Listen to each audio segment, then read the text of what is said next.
Bonjour mes lumières, bienvenue à l'instant by Sifatou, la chaîne qui vous pousse vers le chemin de l'épanouissement personnel.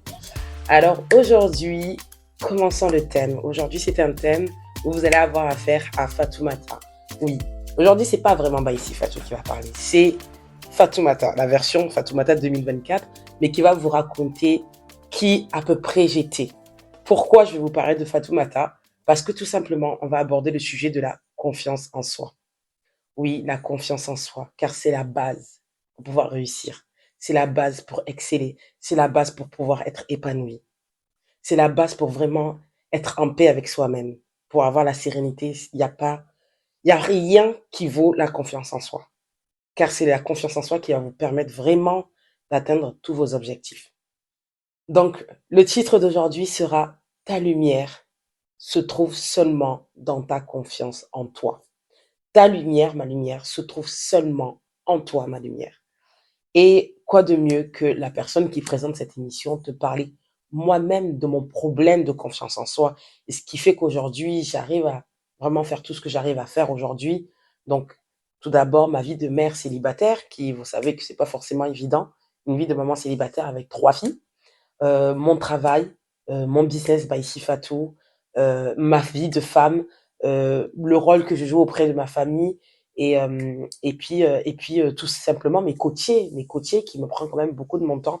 Donc tout ça, si j'arrive à gérer vraiment toutes ces casquettes-là, c'est parce que tout simplement, j'ai confiance en moi. J'ai l'assurance que je peux réussir et même si je tombe, je sais me relever et je sais apprendre de mes leçons. Voilà même le but de mon livre, c'est tout simplement un condensé de toutes les leçons que j'ai pu apprendre pendant ces 14 années. Je vais quand même un peu me présenter. Donc, je suis Baïsi Fatou, auteur du livre Héritage, qui me permet d'aller vraiment partout. Euh, Conférencière internationale et coach en développement personnel. Pour toutes les personnes qui viennent de me joindre, toutes les personnes qui viennent de s'abonner, je vous demanderai de partager un maximum cette vidéo, de partager un maximum cette page et de vous abonner, pour celles qui ne sont pas abonnées, de vous abonner. Et voilà, vous allez découvrir un petit peu de moi aujourd'hui. Alors, moi, aujourd'hui, ça me fait un peu rire de parler de ce sujet-là parce que pour toutes les personnes qui me connaissent personnellement, ça a été le vrai challenge de ma vie. Ça a été le challenge de toute ma vie, la confiance en soi. Alors là, honnêtement, ça fait rire, hein. Honnêtement, j'en ris aujourd'hui, mais c'est terrible. C'est terrible parce que toutes les épreuves que j'ai dû passer, si j'avais eu confiance en moi, je n'aurais pas eu cette vie-là. Mais c'est la vie. Parfois, il faut tomber pour comprendre. Parfois, il faut se casser la gueule, comme on dit chez nous, pour vraiment comprendre et tirer des leçons. Et c'est surtout qu'il faut s'aimer. Et en dehors de s'aimer, il faut être sûr de soi. Il faut avoir confiance en soi. Donc, tout simplement, moi, j'étais le genre d'enfant très timide, mais vraiment très timide. J'avais vraiment peur du conflit quand j'étais très jeune. Quand j'étais chez mes parents, donc quand j'étais enfant, j'avais peur du conflit et j'étais, on peut appeler le genre de personne, j'avais un profil flexible. C'est-à-dire que je savais m'effacer, je savais vraiment m'abstenir limite d'exister, on va dire ça, pour vraiment laisser la place aux autres, pour éviter tout conflit. Et j'étais vraiment le genre de personne qui m'a adapté aux autres, vraiment. J'étais vraiment ce genre d'enfant-là. Et ce qui m'a permis peut-être aussi d'avoir une relation complexe avec mes parents, c'est-à-dire qu'ils ont toujours eu cette facilité avec moi, parce que j'étais vraiment pas un enfant qui causait du tort, on va dire ça, mais en même temps, ils avaient du mal à me cerner. Mais en plus de ça, j'étais vraiment un enfant qui n'aimait pas l'école. J'arrivais pas, j'avais honte, j'avais beaucoup de mal à m'exprimer du fait de cette timidité, beaucoup de mal à m'exprimer, beaucoup de mal à m'affirmer.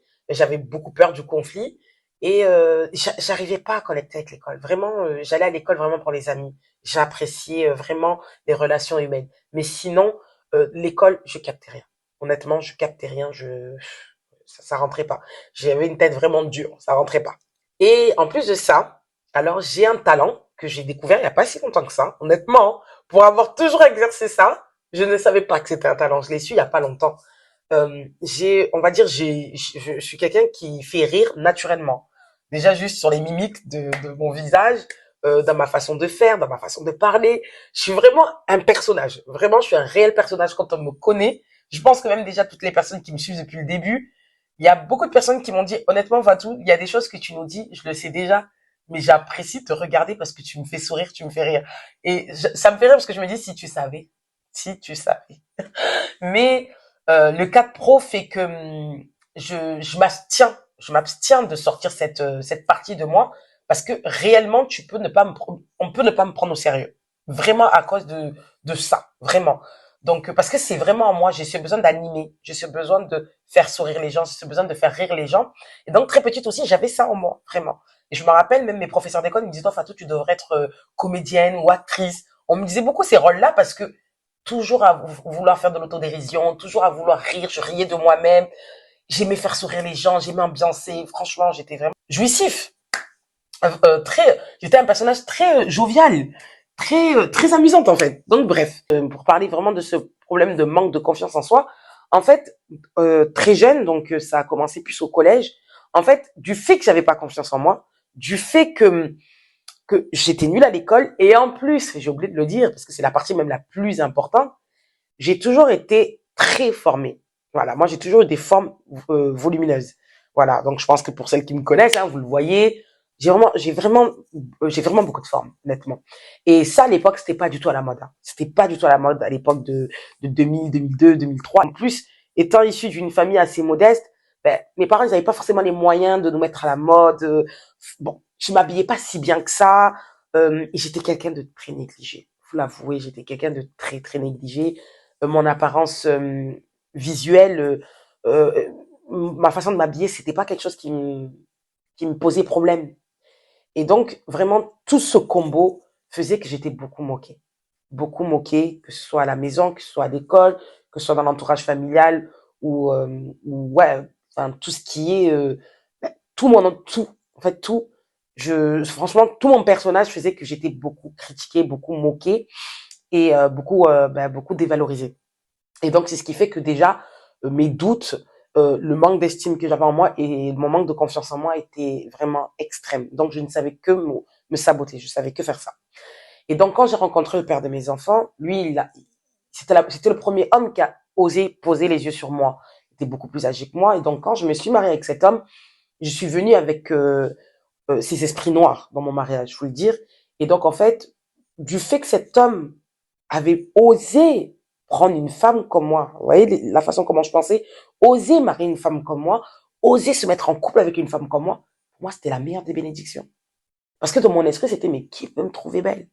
Qui peut me trouver intéressante? C'est affreux, hein, ce que je vous dis. Et donc, lui, ben, voilà, je sais qu'il était déjà avant pervers narcissique, mais je vous le dis honnêtement, ce manque d'amour en moi, ce manque de confiance en moi a augmenté. Je vous le dis, ça a augmenté sa perversité. Et donc, en fait, pour avoir tout ce qu'il voulait de moi, il n'avait pas grand-chose à faire. Il avait juste à me dévaloriser. Et son dévalorisement a allé à un niveau, mais qui a dépassé la limite. Déjà, même, jusqu'à un homme qui vous dévalorise, c'est très grave. Mais moi, c'est arrivé vraiment dans des niveaux extrêmes. Donc, pour ceux qui ont suivi mes podcasts, que j'ai fait avec Claudel Nobici ou Argent Livre, donc Valère et Nelly, j'explique un petit peu certaines choses qu'il me disait. Il a toujours été dans la critique. Donc, j'étais vraiment moche, j'étais grosse, j'étais sale, j'étais mauvaise, j'étais hypocrite. En fait, tout ce qui représentait les mauvaises choses, je représentais ça pour lui. Et il me disait tout le temps, en fait, si moi je t'aurais pas marié, aucun homme pourrait te marier. Aucun homme pouvait te toucher. Et donc, en fait, c'était limite un peu de la gratitude que j'avais envers lui, parce que lui, il me trouvait belle. Lui, il m'aimait. Enfin, vous voyez? Donc, ce qui a fait que ma confiance en soi est venue, c'est vraiment le domaine professionnel. Le domaine professionnel, moi, je suis arrivée, vraiment, je pars de loin. Hein. Pour ceux qui ont lu mon livre, je pars de très loin. Donc, j'ai arrêté l'école très tôt parce que j'ai eu mon enfant. Et malgré tout ça, je me battais quand même pour avoir mon bac. Hein. Donc, c'est quand même le paradoxe. Et dans tout ça, c'est vraiment dans le domaine professionnel que j'ai commencé à acquérir des compétences. Et donc, déjà, dans ma tête, juste le fait que mon employeur, mes premiers employeurs m'embauchent, déjà, pour moi, c'était le Graal. C'était le Graal parce que dans mon esprit, non, je suis la fille la plus nulle du monde. Je sais pas m'habiller, je ne peux pas m'habiller bien parce que déjà financièrement, j'ai pas les moyens. Et en plus de ça, dans mon esprit, il n'y a pas d'habit qui me va. Il n'y a pas d'habit qui me va. Donc, vous imaginez dans quel délire, dans quel monde j'étais. Et pour vous dire, je vous en parle, mais j'ai encore un peu la chair de poule parce que c'est incroyable ce dénigrement que je pouvais avoir envers moi-même. Et donc, c'est vraiment petit à petit, les tuteurs que j'ai pu avoir dans le monde du travail, puisque j'ai fait des stages, et j'étais en contrat à venir, moi, dans une collectivité territoriale, en Normandie, et c'est vraiment, en fait, ma façon de travailler. Le fait de vouloir apprendre, le fait de vouloir grandir, le fait de toujours vouloir enfin, de toujours vouloir être meilleur que la veille, c'est ce qui fait qu'en fait, mon employeur, mais vraiment mon employeur, donc la DRH, ils m'ont kiffé. Donc, en plus d'avoir cette attitude, donc de toujours vraiment rigoler, tout ça et tout, donc voilà, mon humour, mon sourire, mais en même temps, le fait que j'étais quelqu'un qui aimait apprendre. Et c'est pour ça qu'ils m'ont gardé, honnêtement. Mais ils ne voulaient jamais m'embaucher. Et pourquoi ils ne voulaient pas m'embaucher? Parce que je n'avais pas confiance en moi. Ça se voyait, ça se sentait, même dans ma façon de parler, dans ma façon de m'exprimer. Je bégayais beaucoup, je buguais beaucoup.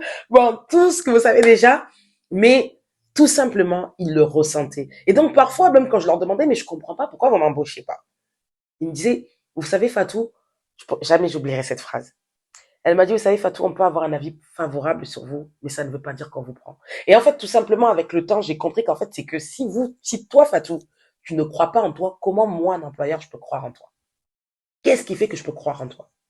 Donc, j'ai mis beaucoup d'années avant d'avoir un CDI. On va dire ça comme ça.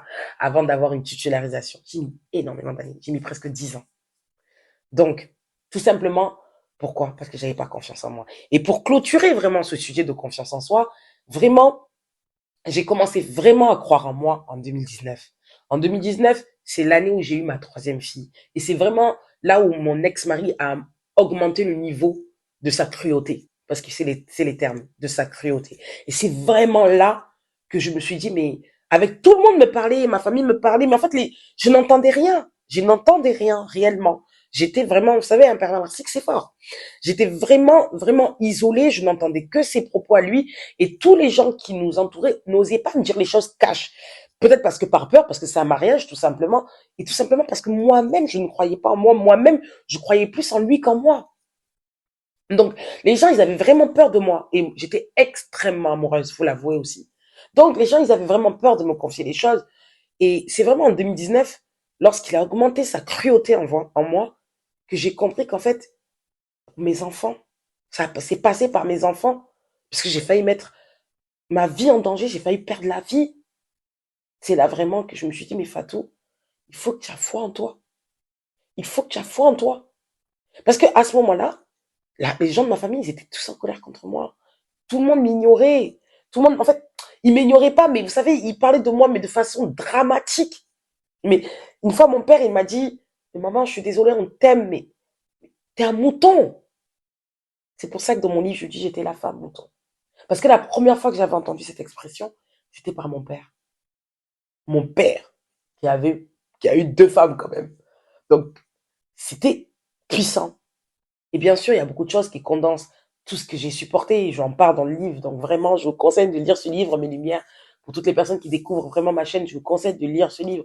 Parce que lorsque vous n'avez pas confiance en vous, c'est vous détruire. Vous ne pouvez pas, vous ne pouvez pas vivre dans ce monde si vous n'avez pas confiance en vous. On vous mange. On vous détruit. On vous tue. Même si vous voulez essayer de briller, ça y est, c'est fini. On vous mange. On m'a mangé pendant des années. Tout simplement parce que je ne croyais pas en moi. Je ne pensais pas que j'étais une belle femme. Je pensais que j'étais bête. Je pensais que j'étais pas intelligente. Et je pensais que j'étais moche. Et je pensais que je ne méritais rien. Vous voyez dans quel level j'étais. C'est pour ça que j'ai cette facilité à être sans filtre aujourd'hui. Parce que j'aurais voulu, moi, que quelqu'un me parle comme ça. Et donc, je suis sans filtre aujourd'hui. Bon, je dois pas abuser, vous avez compris. Mais bon, voilà. Donc, c'est en 2019, comme je disais, que vraiment j'ai compris la leçon et que j'ai quitté cette relation. Mais pour pouvoir quitter cette relation, j'ai dû faire confiance seulement à moi et mon Seigneur, Allah wa ta'ala.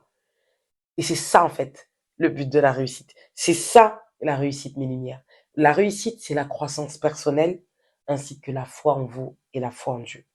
Pour que votre lumière jaillisse, mes lumières. Parce que moi, réellement, j'ai commencé à avoir confiance en moi à partir de 2019. Mais j'ai réellement brillé en 2021. Quand j'ai enlevé le noir le noir, la sobreté qu'il y avait en moi. Et ça faisait partie aussi de mon environnement, donc mon ex, mon environnement, tout. Mais moi-même, j'ai arrêté d'écouter cette voix en moi qui me disait que j'étais une merde. J'ai arrêté d'écouter cette voix en moi qui me disait que j'étais bête. J'ai arrêté d'écouter cette voix en moi qui me disait que j'étais moche. J'ai arrêté d'écouter cette voix en moi qui me disait que j'étais pas une bonne mère. J'ai arrêté d'écouter cette voix en moi qui me disait que je suis conne et que je vais pas m'en sortir et que financièrement, je vais mettre tout le monde dans la merde. Et j'ai fait tout le contraire. Et c'est pour ça que j'ai une facilité à vous dire ça, mes lumières. Parce que je sais que cruellement, cruellement, il y a beaucoup de femmes qui écoutent cette chaîne et qui m'envoient des messages. Je vous écoute, je vous entends, je vous réponds. Et c'est pas assez. Parce que vous avez toujours peur de prendre des coachings. Vous avez peur d'investir sur vous. Pourquoi? Parce que vous pensez que vous valez moins que la somme d'un investissement. Alors que c'est tout le contraire. C'est tout le contraire. J'ai pris des années avant de comprendre la femme que j'étais aujourd'hui. Mais si j'avais eu ce genre de message, si j'avais eu ce genre de message, si j'avais eu une personne qui savait débloquer les peurs, les craintes, les phobies, les mauvaises paroles que je me disais, est-ce que j'aurais vécu tout ça? Est-ce que je serais en train d'affronter ça? Est-ce que le prix que je paye, parce que il y a des choses qu'on montre et qu'on dit dans les réseaux sociaux, mais il y a des choses qu'on ne peut pas dire, mes lumières. Et le prix est lourd. Et certaines femmes, le prix est très très lourd. Je l'entends, il est très très lourd. Donc il faut croire en vous pour pouvoir réussir. Et la réussite, ne croyez pas, c'est pas que avoir des millions, c'est pas avoir le meilleur mari du monde, c'est pas avoir la plus grande maison du monde, c'est pas avoir la plus belle voiture du monde. Non, la réussite, c'est pas ça. La réussite, c'est la paix du cœur, lumière. La réussite, c'est se regarder dans un miroir et dire, ouais, je suis fier de toi. Je suis fier de toi. Je suis fier de la personne que tu deviens chaque jour. Et c'est comme ça que votre lumière sortira. C'est comme ça que vous allez sourire. C'est comme ça que vous allez briller. C'est comme ça que quand vous allez marcher avec assurance. C'est comme ça que quand on va vous voir, vous imposer.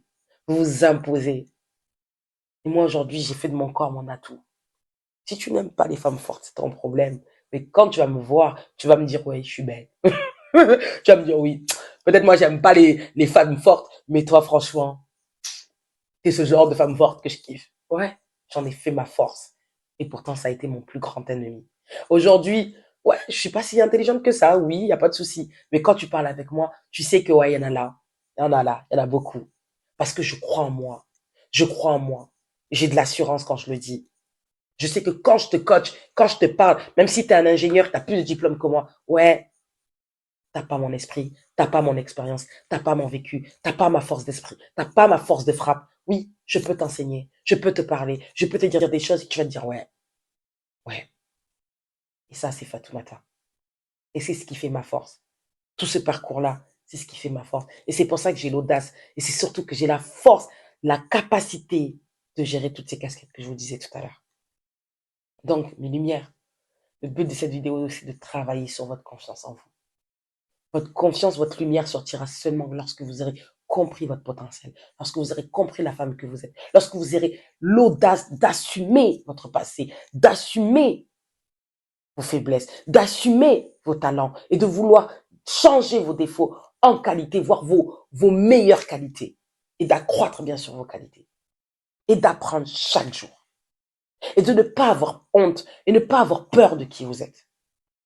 Faut pas avoir peur de qui vous êtes. Faut pas avoir peur de votre passé. Faut pas avoir honte de votre famille. Faut pas avoir honte de votre histoire.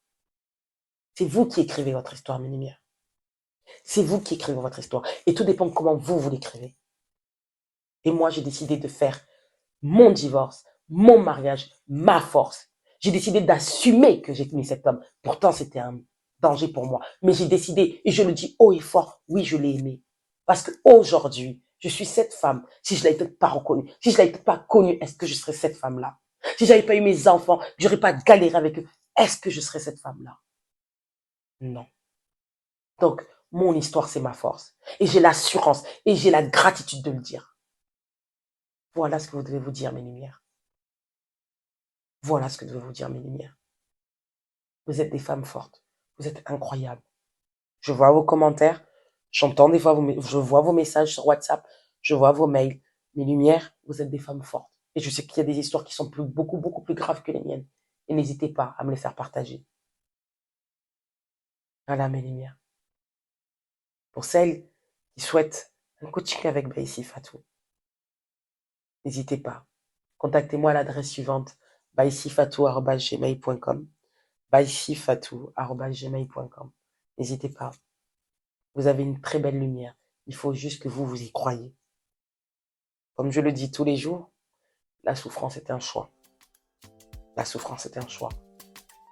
Ne soyez pas comme dans cette Fatou qui écoute plus que ce que les autres disent sur elle qu'elle-même et qui a décidé de changer son état d'esprit et qui a décidé de croire en elle. Et le jour où elle a cru en elle, Fatou, elle est devenue la femme qu'elle est devant vous. Donc soyez forte. Assumez qui vous êtes. Prenez soin de vous, mes lumières. Bye bye.